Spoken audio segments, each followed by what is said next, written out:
So the one thing that I was asked to talk about was my accident. My accident was on this road, and it was 4 years ago, this past July. Doesn't look like the easiest road to be on, especially when it's a high traffic road. For those of you that don't know this road, which is probably the majority of you, this is Route 3A, which runs parallel to Route 3. You could ride this all the way up to Boston if you really wanted to. I was on my Ninja 250. Keep in mind, this was before I started vlogging. I was coming down the road and somebody crossed over a double yellow. I went flying and I ended up sliding on the pavement and ended up underneath the guy's car. So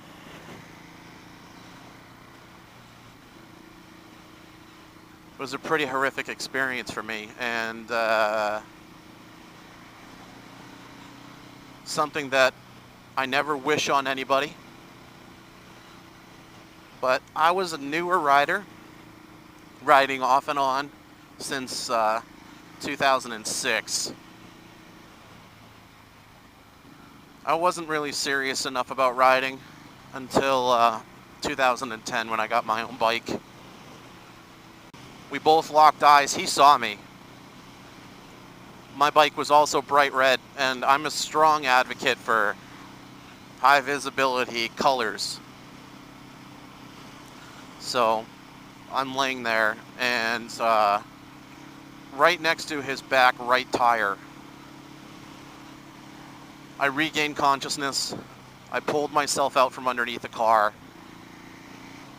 And then as soon as I get up and I brush myself off, he leaves. And that doesn't help your case when you're seen by so many people. I'm not biased against older people, but he was 74. And he didn't speak English. And then as soon as he saw that I got up, he just left. I was really lucky though, because the first person that was there, she was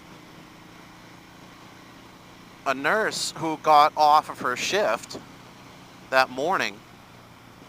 She immediately sat me down. My clothes were torn to shreds. This was a time where I didn't think that gear was important, and I paid for it dearly. My hands were torn up, like on my palms, the right side of my body,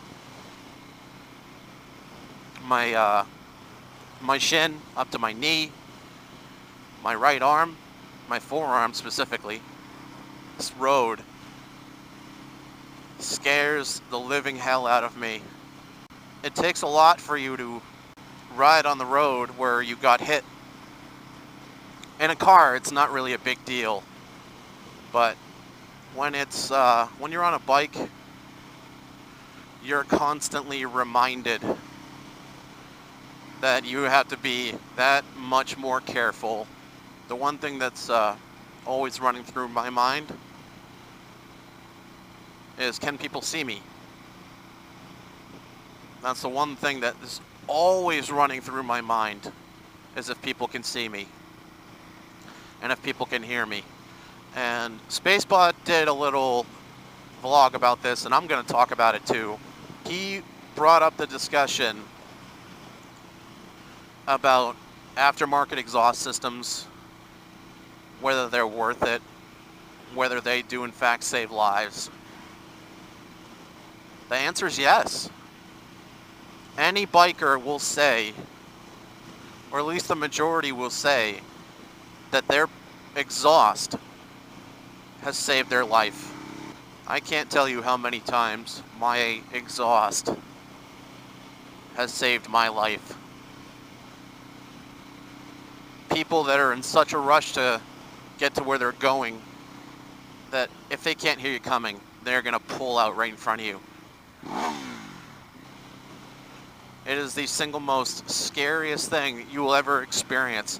I don't ever wish that it happens to any of you, but here's a little statistic for you that if you just have your motorcycle permit, you are 75% more likely to get into an accident. Kids can just go into a dealership in the US after spending $30 and getting their permit and get the biggest, baddest bike you can ever imagine. I see these guys all the time. These guys with their ZX14s, their Hayabusas. They don't know what they're doing, yet they have this bike that's has close to 200 horse. They are just they're drunk with the fact that it's all that power. It's a testosterone thing. Like I said, they're drunk with all the power. They have 1400 cc's, and that is a powerful machine. That really is a powerful machine, and a beginner should not be doing that. I really think that the US needs to adapt laws like the UK. You just start riding, start on a 125 or a 250. You're going to have to go up in increments, be able to earn the right to ride a bigger machine, show that you are responsible to handle that machine.